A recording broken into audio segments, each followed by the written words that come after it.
पवन सिंह की फिल्म सूर्यवंशम ने कुछ ऐसा माहौल बनाया है कि बिना बोनस के ही दिवाली में बोनस दिला दिया है।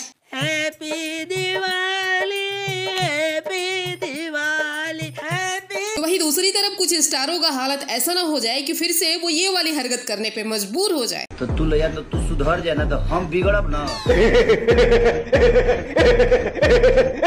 अरे नहीं, हम तो बस मजाक कर रहे थे, क्योंकि सूर्यवंशम मूवी का 50वां दिवस पूरा हो गया और इस 50वें दिवस के पूरे होने की खुशी में भोजपुरी के सभी बड़े सुपरस्टारों ने, यहाँ तक कि संजय वर्मा जी से लेके मनोज टाइगर, आम्रपाली दुबे, सब ने इस चीज को सेलिब्रेट किया है किसी न किसी माध्यम से, पोस्ट के माध्यम से, स्टोरी के माध्यम से। अरे वाह! हमारे फिल्म का एक गाना है, अरे उसका जो हुक स्टेप है ना वो बहुत इंटरेस्टिंग है। अच्छा क्या है?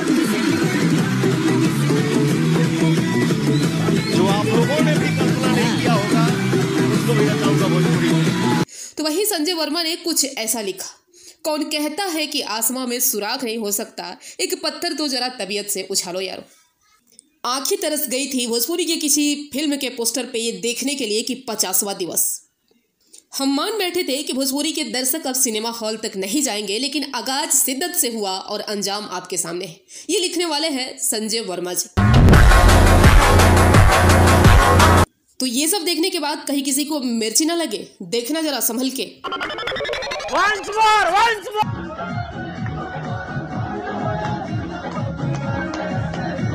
ऐसे आपको बता दें कि सूर्यवंशम के 50वें दिवस पूरे होने के उपलक्ष्य में कल पवन सिंह अयोध्या गए थे श्री राम मंदिर में दर्शन करने। वहां के महंत साहब ने देखिए क्या कहा।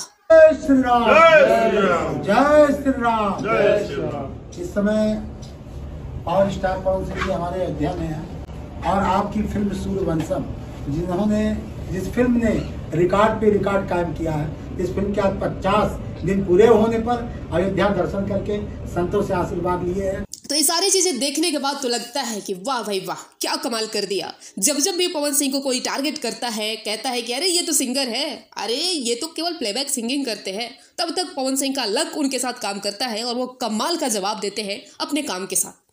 वैसे केवल इसमें पवन सिंह का ही रोल नहीं है, बल्कि सबसे बड़ा रोल है इस मूवी को तैयार करने वाला डायरेक्टर, प्रोड्यूसर, स्क्रिप्ट राइटर, साथ में पवन सिंह के साथ पूरी टीम को, साथ में आस्था सिंह को भी।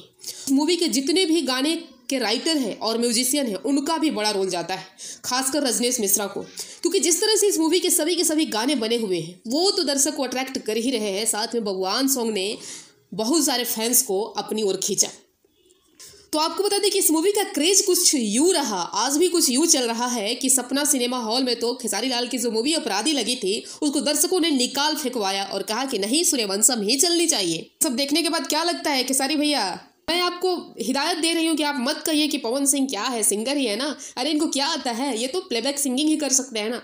आप जो कह रहे हैं वो पवन सिंह आगे लकीर खींचते जा रहे हैं। तो मुझे लगता है कि अब आपको अपना मुंह पे ताला लगा लेना चाहिए। ये जो सूर्यवंशम मूवी है वो कंटिन्यू 50वां दिन एक ही सिनेमा हॉल में रिपीट हो रही है, जैसे कि सपना सिनेमा हॉल आरा हो गया, डेहरी का सिनेमा हॉल, मोतिहारी का सिनेमा हॉल, ऐसे कई सारे सिनेमा हॉल हो गए। तो मुझे लगता है कि जुबली स्टार निरहुआ जी के फिल्म के बाद दूसरी ये मूवी है 5 सालों के बाद भोजपुरी इंडस्ट्री में जो कि कंटिन्यू 50 दिन चली है।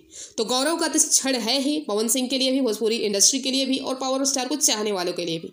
वैसे आपकी क्या राय है इस खुशी में, आप क्या कहना चाहेंगे कमेंट करके बताइए। और अच्छा लगा हो तो सूर्यवंशम मूवी के सेलिब्रेशन के लिए एक मेरे वीडियो को लाइक शेयर जरूर कीजिए। चैनल पर नए तो सब्सक्राइब कीजिए। मिलते हैं नेक्स्ट वीडियो में।